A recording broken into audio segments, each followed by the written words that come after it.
Hello everyone. एक बार फिर से आप सबका स्वागत है हमारे चैनल इको लर्नर्स पर। आज हम लोग बात करने वाले हैं अपॉर्चुनिटी कॉस्ट कॉन्सेप्ट की, अवसर लागत सिद्धांत की बात करने वाले हैं। तो अपॉर्चुनिटी कॉस्ट क्या होती है, स्टार्ट करते हैं। Opportunity cost represents the potential benefit. Opportunity cost represents the potential benefits that a business, an investor, or an individual consumer misses out. Means opportunity cost क्या है, एक पोटेंशियल को दर्शाता है, पोटेंशियल बेनिफिट दर्शाता है जब एक कोई बिजनेसमैन या फिर कोई इन्वेस्टर या फिर कोई इंडिविजुअल कंज्यूमर इसे मिस करता है out on when choosing one alternative और अनदर। जब भी चाहे कोई बिजनेसमैन हो या फिर कोई इन्वेस्टर हो या फिर कोई भी इंडिविजुअल कंज्यूमर हो, जब वो किसी एक अल्टरनेटिव ऑप्शन को चूज करता है दूसरे के ऊपर, या ऐसे कह सकते हैं कई सारे अल्टरनेटिव ऑप्शंस में से जब वो किसी एक को चुनता है, किसी एक को चूज करता है, बाकी ऑप्शंस को छोड़ देता है, तो ये जो चूजिंग की जो मिस अपॉर्चुनिटीज हैं या जो पोटेंशियल बेनिफिट्स है, यही क्या कहलाता है, अपॉर्चुनिटी कॉस्ट कहलाता है। बिकॉज ऑफ जब वो कई सारे जो ऑप्शंस अवेलेबल होते हैं उसमें से केवल किसी एक को चूज करता है तो बाकी बचे ऑप्शंस को मिस कर देता है, तो उनको मिस करने की जो कॉस्ट है वही कॉस्ट कहलाती है अपॉर्चुनिटी कॉस्ट या अवसर लागत। The concept of opportunity cost was first developed by, जो कॉन्सेप्ट है अपॉर्चुनिटी कॉस्ट का, अवसर लागत सिद्धांत का, सबसे पहले किसने डेवलप किया था? Developed by professor Friedrich von Wieser. किसने डेवलप किया था? सबसे पहले ये कॉन्सेप्ट फ्रेडरिक वॉन वीजर ने डेवलप किया था। A member of the Austrian school, जो कि ऑस्ट्रियन स्कूल के, जो ऑस्ट्रियन स्कूल ऑफ थॉट्स था उसके मेंबर थे। कौन? Frederick von वीजर। सबसे पहले उन्होंने इस कॉन्सेप्ट को बताया था, हालांकि बाद में इसका साइंटिफिक डेवलपमेंट और कई सारे इकोनॉमिस्ट ने मिलकर किया था। Opportunity cost is also called alternative cost. जो अपॉर्चुनिटी कॉस्ट है इसे हम क्या कहते हैं? जो अवसर लागत सिद्धांत है इसे हम अल्टरनेटिव कॉस्ट भी कहते हैं, अवसर लागत सिद्धांत, इसे हम लोग क्या कहते हैं? अल्टरनेटिव कॉस्ट भी कहते हैं।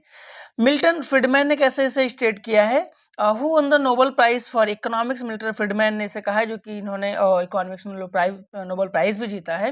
There is no such thing as a free lunch. Friedman का स्टेटमेंट है कि यहाँ पर कोई भी फ्री लंच जैसी कोई भी चीज नहीं होती जो फ्री हो। इनका कहने का मतलब क्या था? What that means is that in a world of scarcity, Milton Friedman ने कहा था, वह कहाँ पर? In the world of scarcity, जो दुर्लभता का जो संसार है, जहाँ पर चीजें कैसी होती हैं? बहुत ही लिमिटेड होती हैं।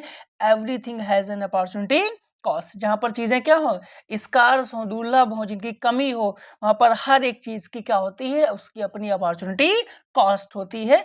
वैसे जब हम लोग डेफिनेशंस पढ़ते हैं ना, वेल्थ, वेलफेयर और स्कार्सिटी डेफिनेशंस, तो हम यहाँ पर भी पढ़ते हैं कि जो सारा कुछ ये है, ये अपॉर्चुनिटी कॉस्ट, बाकी कॉन्सेप्ट स्टार्ट कहाँ से होता है? जब बात करते हैं हम लोग रिसोर्सेज की, तो रिसोर्स कैसे होते हैं? स्कार्स रिसोर्स होते हैं और उनको पूरा करने के लिए अनलिमिटेड वांट्स होती हैं। वहीं से प्रॉब्लम ऑफ चॉइस स्टार्ट होती है और जिसकी वजह से कॉन्सेप्ट का क्रिएशन होता है। और वो कॉन्सेप्ट कौन सा कॉन्सेप्ट कहलाता है? अपॉर्चुनिटी कॉस्ट कॉन्सेप्ट कहलाता है। ये देखते हैं, there is always a trade off involve. हमेशा क्या होता है? ट्रेड ऑफ इन्वॉल्व होता है in any decision you make. जब भी आप कोई एक डिसीजन लेते हैं तो हर उस डिसीजन में क्या इन्वॉल्व होता है? एक ट्रेड ऑफ इन्वॉल्व होता है।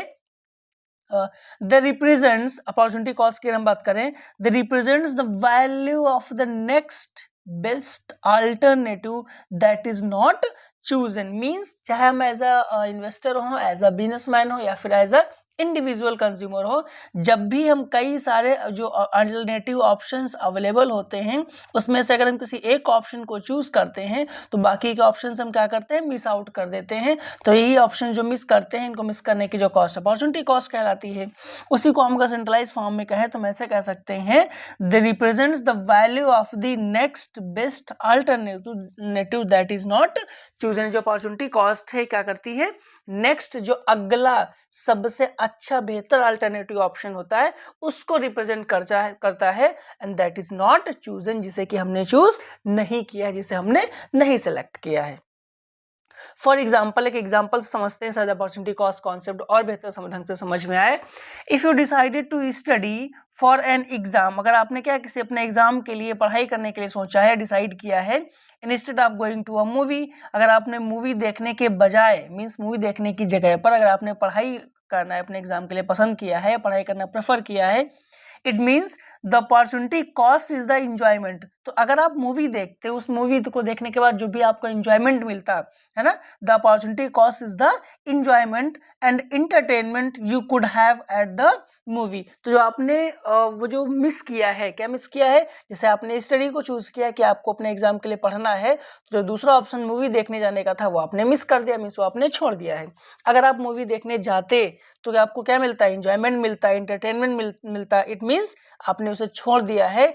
तो जो अपॉर्चुनिटी कॉस्ट है उस स्टडी की, वो क्या है, opportunity cost is the enjoyment and entertainment you could have at the time of movie, है ना। तो ये आपने छोड़ दिया है, तो ये उसकी क्या है, अपॉर्चुनिटी कॉस्ट है, जो शायद आपको तब मिलता जब आप मूवी देखने जाते। बट दो ऑप्शंस थे आपके पास, एक तो आप अपने एग्जाम्स के लिए पढ़ाई करना था, दूसरा मूवी देखना था। इन दोनों में से आपने एक ऑप्शन को चुना, दूसरे को आपने क्या किया, छोड़ दिया। इट मीन्स ये आपका नेक्स्ट बेस्ट अल्टरनेटिव ऑप्शंस भी था जिसे आपने मिस कर दिया। यही आपकी क्या अपॉर्चुनिटी कॉस्ट है।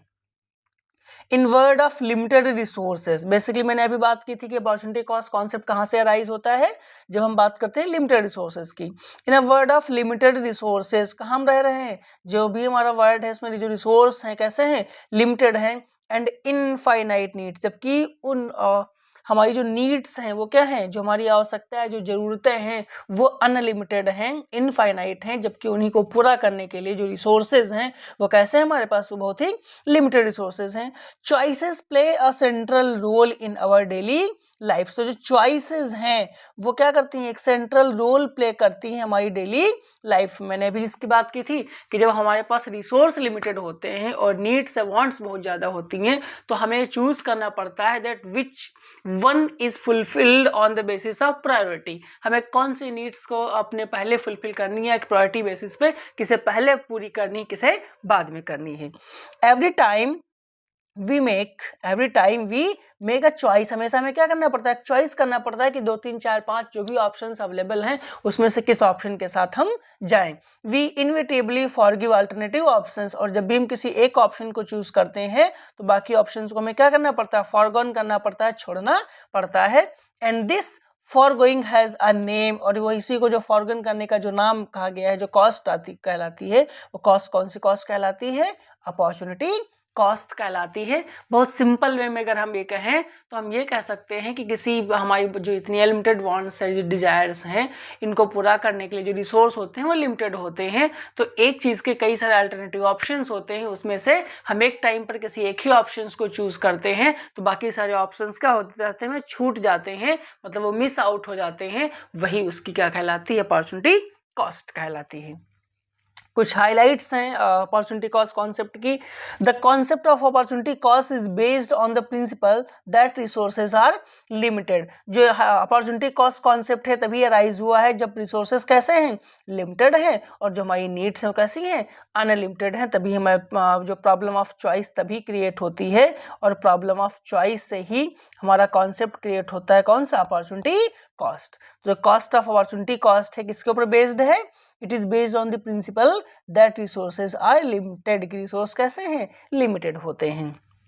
Next, every decision to choose a product और another has an opportunity cost associated with it. जब भी हमें क्या करना पड़ता है, डिसीजन लेना पड़ता है, जैसे मैंने अभी कहा था कई सारे ऑप्शंस होते हैं, उसमें से हमें डिसीजन लेना पड़ता है कि किस वक्त के साथ हमें जाना है, मतलब किसे हमें चूज करना है। तो जब हम किसी एक को चूज करते हैं, दूसरे को हम छोड़ देते हैं, तो हर उस फॉरगॉन के साथ, उस प्रोडक्ट के साथ या उस ऑप्शन के साथ कोई ना कोई कॉस्ट एसोसिएट होती है। वही कॉस्ट कौन सी कॉस्ट कहलाती है, अपॉर्चुनिटी कॉस्ट कहलाती है।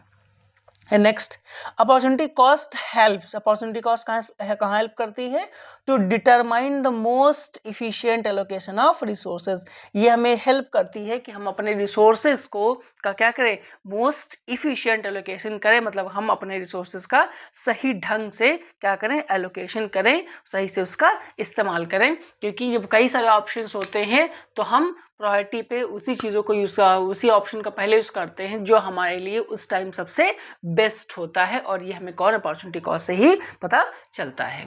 तो ये अपॉर्चुनिटी कॉस्ट कॉन्सेप्ट था। आई होप कि आपको अवसर लागत सिद्धांत अपॉर्चुनिटी कॉस्ट समझ में आया होगा। हम सेंट्रलाइज में बहुत आसान तरीके से याद रखते हैं कि opportunity cost refers to the next best alternative options होता है, जो कई सारे ऑप्शंस में से किसी एक को चूज करने पे बाकी सबको छोड़ने पड़ते हैं, वहीं से हमें क्या राइज होता है अपॉर्चुनिटी कॉस्ट कॉन्सेप्ट।